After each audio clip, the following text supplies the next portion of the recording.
สบายดีสวัสดีครับ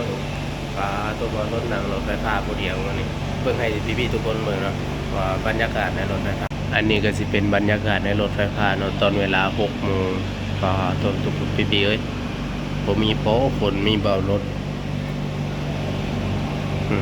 มีเบารถคนหนึ่งแล้วก็2 คนกับ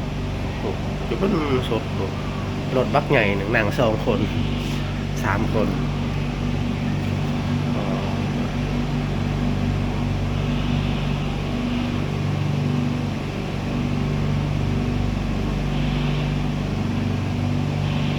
บรรยากาศแต่เศร้าเลยยังมีคนหลายเนาะมาอันนี้สีหนังรถสีหนังไปนั่งไปลาดพร้าวแล้วนี่ขึ้นมาบนสันสลาที่2ที่3บรรยากาศนี่ก็เงียบ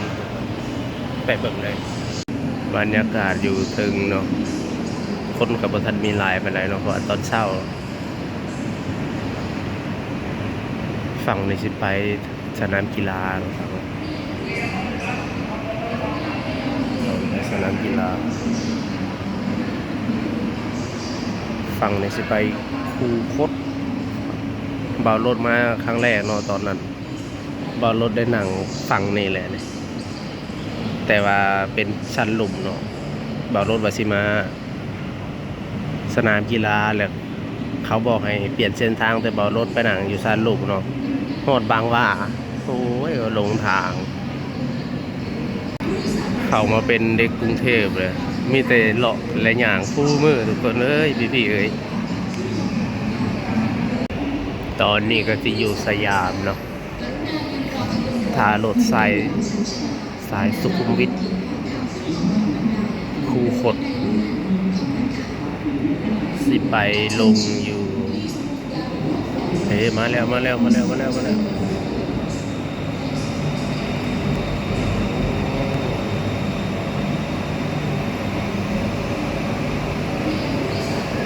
รถอยู่สยามเพราะว่าที่นั่งไป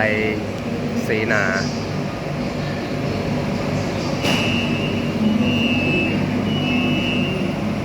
จังหวะคนหลังหลายเนาะ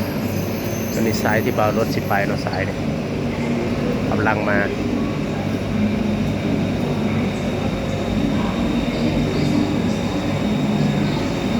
นั่งคนเดียวได้มือนี่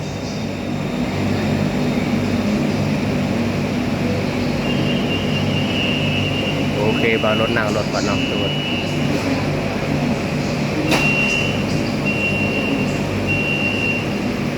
ตอนนี้บารถกาฮอด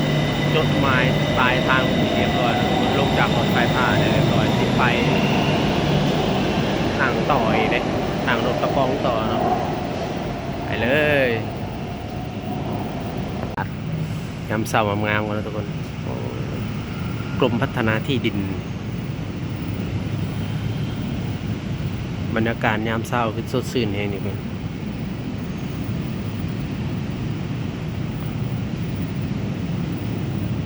อยู่ที่เสนานิคมตอนนี้เชื่อว่าลูกค้าเนาะตอนนี้คนบทันลายเนาะเบารถมาแต่เช้าเลยหลังจากสนามกีฬามาลงอยู่เสนาอันนี้เบารถก็สิต่อรถไปบ่อนเบารถอยู่เนาะเบารถทำงาน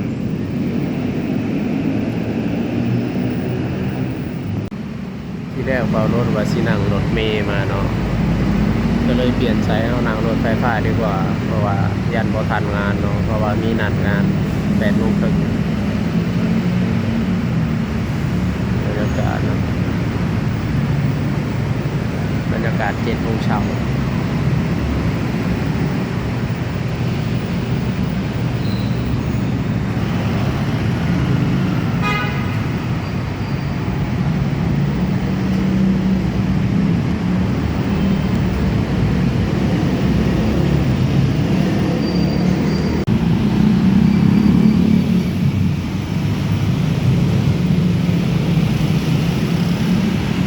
หลังจากที่เบารถลงมาจากรถไฟฟ้าเนาะกสิยางขับมาซอยนี่นั่งรถต่อเนาะ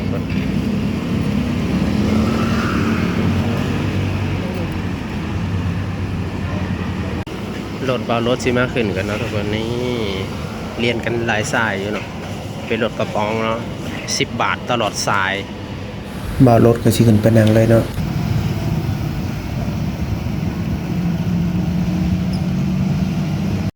โหดบนลงเลยก็สิจ่ายอ้ายละ10 บาทเนาะตอนนี้บารถก็ฮอดที่ทำงานของบารถเป็นที่เรียบร้อยเนาะคลิปนี้กับบารถก็จบคลิปลงเพียงเท่านี้เนาะฝากพี่ๆกดไลค์กดแชร์ให้บารถหน่อยเด้อเพื่อเป็นกำลังใจสบายดีสวัสดีครับขอบคุณครับ